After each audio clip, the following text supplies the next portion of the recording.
Thank you to the organisers for inviting me, and I'm really sorry I'm following Sarah. It's so good, so I don't know if I can add too much more to what she said. So what I might do is just go through each session and talk about what I thought were interesting points raised in each session, just make a couple of concluding remarks, if that's okay with everyone. I wasn't here yesterday, so apologies if anything I say had been corrected ab initio, as it were. So the first question, I suppose, taking as my theme the question of practical, we're looking at practical straws in the wind, but I suppose about world government, however understood, however defined. To what extent can we say contemporary understanding of international law is contributing to a trend like that? That I took to be one of the major questions posed in the first session. And I think Joel's answer is a lot.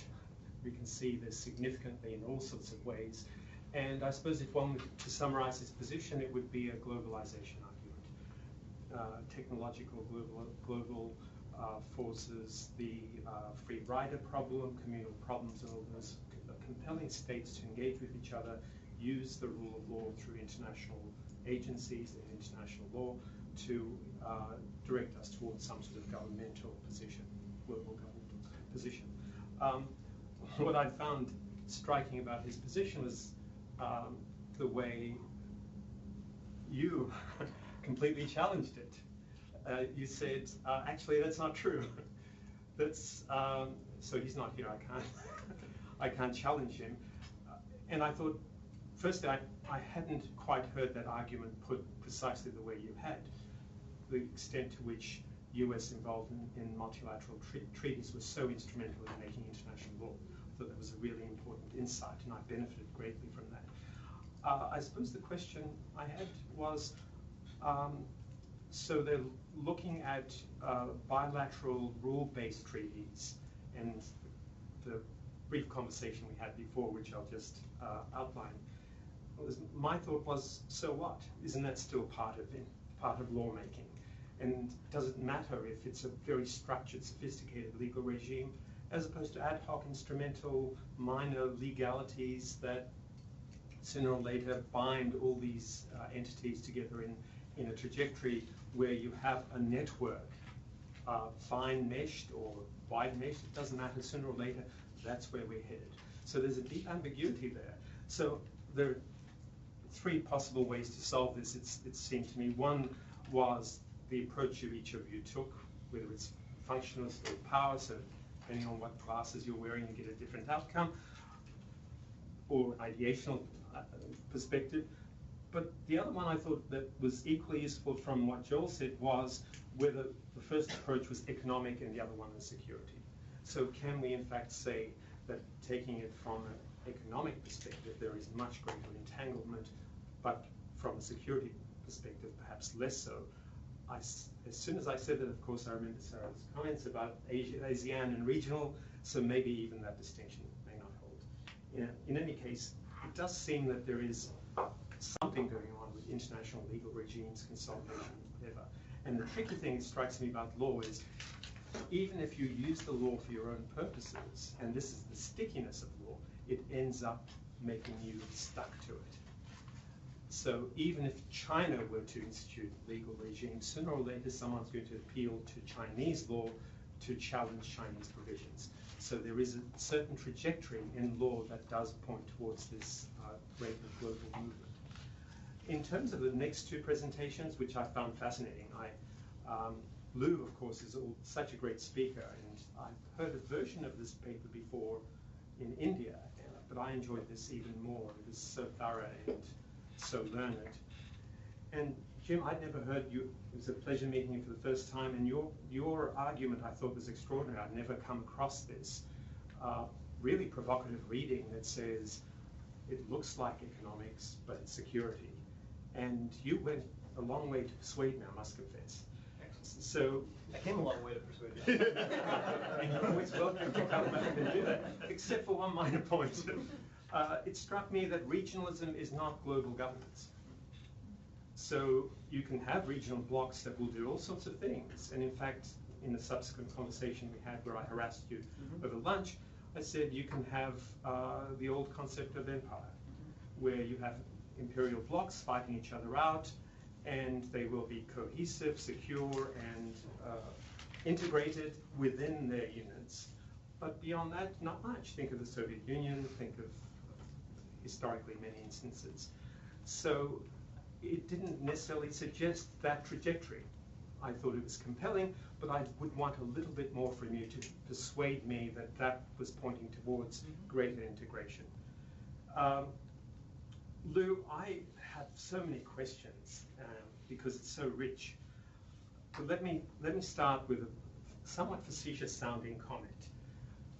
If I'm a scientist and I want to know if this is a horse or a zebra, the first question that I pose is not what is the moral purpose of a horse or a zebra.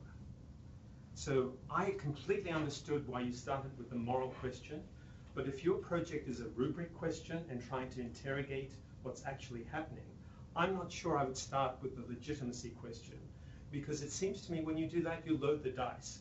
And when you load the dice, you end up looking for things you've defined. And it was no surprise to me that we end up with a 2x2 template where you have strong, weak, extensive, whatever. I think you could have done that from the first slide and said, this is the world as I see it, this is where I'm going, and so on.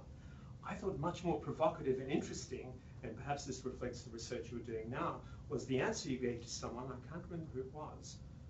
It was about revolutions, I think. Is it tools? Joe. Yeah. You said, it's what the Dalit are doing. And who else did you mention? Not the Basques, but someone else. The unauthorized migrants. Unauthorized migrants. So it struck me that that is the inductive process to get the rubric going. To ask how are they articulating their vision of justice and legitimacy, and then get a rubric to see how much that's developing around the world. That inductive process seemed to me to be much less forced and template-like than the standard procedure, because your procedure seemed to be absolutely fine, completely legitimate, but somewhat predictable.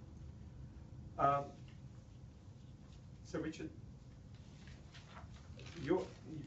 your comments, your presentation, I also found really interesting, but perhaps not for the reasons you may think. And by that I mean, there was this extraordinary disjunction between what you said in your presentation and how you argued no one was going to buy it. Let me explain what I mean by that. You started off by saying we owe moral consideration. So I thought, yes.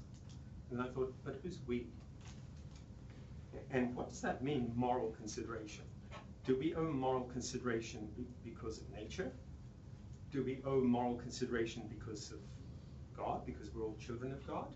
Or is it because we are all autonomous, self-legislating creatures who, in our liberty and freedom, acknowledge each other as equal dignity? You know what? I think average Australian citizen does not take the third category. So the average Australian citizen will not think self-legislation is the basis for showing consideration in the abstract way. And indeed, I suspect the average Australian citizen will not think that the modern approximation to liberalism using Pettit's Republican theory of non-domination is the way I see Australia. Sure.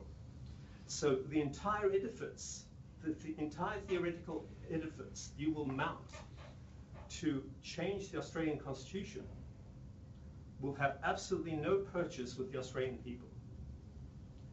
The reason I'm raising all this is not because the argument is not valid. This is commonplace amongst cosmopolitans.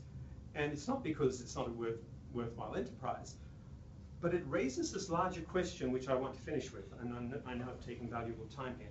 It's a twofold question about the role of the people, which you raised, I think, but the larger question about the role of us in this room. You know, I ask scholars to talk about norm entrepreneurs, which is a fancy way of talking about philosopher kings. You know, we're going to collect together and sort out problems and change the world, if only the world will listen to us. What exactly is the role of intellectuals in the world government project? Let me put this somewhat differently in a twofold way. Is it an interesting philosophical question, or is it already a political agenda?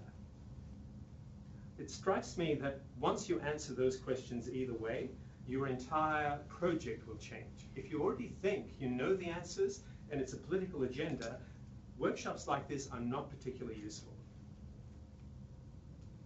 If you're not sure of the answers, then I think you really have to start with the questions. And when you start questions, then you start doing, in a way, what we're doing here today, which is starting with what's happening. Let's take seriously what's happening on the ground. Let's see where the impulses are, where the trajectories are, and so on. So I think that's all I had to say. Thank you. Thanks very much.